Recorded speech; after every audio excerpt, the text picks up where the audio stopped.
வீடியோல சீமானை பத்தி இப்ப சமூக வலைத்தளங்கள்ல திடீர்னு பேச்சு இந்த எலெக்ஷன் டைம்ல வருது.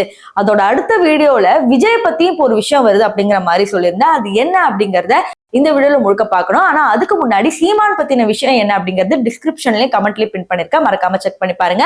சோ இப்போ நம்ம வீடியோக்குள்ள போகலாம்.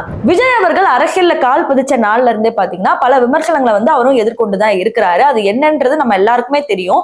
ஆனாலும் பாத்தீங்கன்னா விஜய் அவர்களுக்கு அரசியல்ல ஒரு எக்ஸ்பீரியன்ஸே இல்லை அப்படின்னு சொல்லி மட்டம் தட்டுறதும் இருக்கு. பல அரசியல்வாதிகளும் சரி, பல அரசியல் தலைவர்களும் சரி, ஏன் ரீசெண்டா எடப்பாடி அவர்களே கூட்டணி வைக்கலாம் அப்படின்னு ஓப்பனா அவர் வாய் திறந்து கேட்கும் போதும் விஜய் அவர்கள் பிஜேபியோட இது இருக்கு, அதனால எங்களுக்கு வேண்டாம் அப்படிங்கிற மாதிரி ஒதுங்கி வந்துட்டார். இப்ப இந்த நிலையில தான் பாத்தீங்கன்னா சீமான் அவர்கள் ஸ்டாலின் அவர்களை சந்திச்சு வந்ததுக்கு அப்புறம் சாட்டை அவர்கள் விஜய் பத்தியே ஒரு தனியா ஒரு வீடியோ போட்டதாக கூறப்படுகிறது. அந்த வீடியோ கீழே பாத்தீங்கன்னா பல பேர் என்ன கமெண்ட் பண்ணாங்கன்னா, இது என்ன ஸ்டாலினை சந்திச்சுட்டு வந்ததுக்கு அப்புறம் சம்பந்தமே இல்லாம டிவிகே பத்தி பேசுறீங்க அப்படின்னு கேட்டதுக்கு சாட்டை அவர்கள் என்ன சொல்லியிருப்பாருன்னா, போற வழியில கொசுவை எதுக்கு அடிக்கணும்னு நாங்க இவ்வளவு நாள் விட்டு வச்சுட்டு இருந்தோம், ஆனா இப்பதான் எங்களுக்கு ஒரு ஞான உதயம் வந்துச்சு, அதனாலதான் விஜய் பத்தி பேசுறோம் அப்படிங்கிற மாதிரி சொல்லியிருப்பாங்க.